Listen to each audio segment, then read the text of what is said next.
வணக்கம், welcome to treasure time. இன்றைக்கி நம்ம பார்க்க போகிறது ஒரு குட்டி கதை. குருகுலத்தில் பாடம் நடந்து கொண்டிருந்தது. யாருக்காவது ஏதேனும் சந்தேகங்கள் இருந்தால் கேட்கலாம் என்றார் குரு. ஒரு மாணவன் உடனே எழுந்து, குருவே, அனைத்தும் அறிந்த இறைவன் நம்மை சோதிப்பது ஏன்? கஷ்டங்களை சந்திக்காமல் அவன் அருளை பெறவே முடியாதா என்று கேட்டான். நல்ல கேள்வி, இதற்கு உனக்கு நாளை பதிலளிக்கிறேன் என்று கூறினார் குரு. மறுநாள் மாணவர்கள் ஆவலுடன் வகுப்புக்கு வருகிறார்கள். மாணவர்களுக்கு முன்னால் மண்ணால் செய்யப்பட்ட 2 ஜாடிகள் இருந்தன.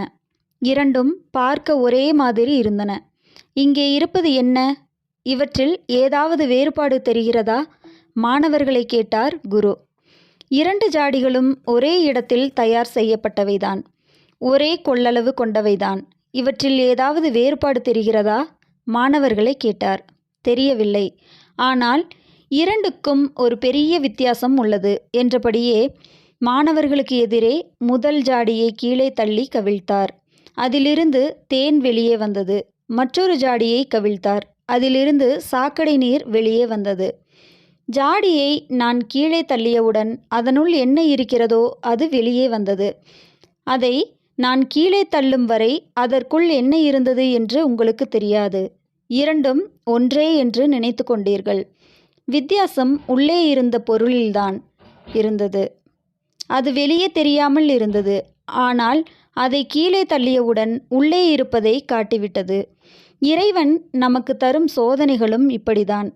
நாம் சோதனைகளை சந்திக்கும் வரை சகஜமாக நல்லவர்களாக இருக்கிறோம். ஆனால் சோதனையை சந்திக்கும் போதுதான் நமக்கு உள்ளே இருக்கும் நமது உண்மையான குணம் வெளியே வருகிறது. நமது உண்மையான எண்ணங்களும் நமது மனப்பான்மையும் வெளிப்படுகிறது. நமது உண்மையான குணத்தை பரீட்சிக்கவே இறைவன் சோதனைகளை தருகிறான் என்றார். கெட்டவர்களுக்கும் சந்தர்ப்பம் கிடைக்காத நல்லவர்களுக்கும் பெரிய வித்தியாசம் இல்லை என்பதை இறைவன் நன்கு அறிவான். ஆகையால்தான் சில சமயம் நமது வேண்டுகோள்களை அவன் செவிசாய்ப்பதில்லை.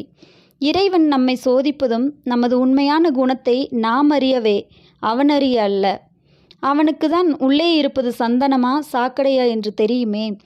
அவன் அப்படி செய்வது நம்மை நாமே தெரிந்து கொள்ள. நம்மை நாம் அறிந்து கொண்டால் நம்மை திருத்தி கொள்ள முடியும். இல்லையெனில் நமது தவறுகளை திருத்தி கொள்ள நமக்கு வாய்ப்பே கிடைக்காமல் போய்விடும். இந்த கதை உங்களுக்கு பிடிச்சிருந்ததுன்னா லைக் பண்ணுங்கள், ஷேர் பண்ணுங்கள், கமெண்ட் பண்ணுங்கள், சப்ஸ்கிரைப் பண்ணி பெல் ஐக்கானை கிளிக் பண்ணுங்கள். தேங்க்யூ.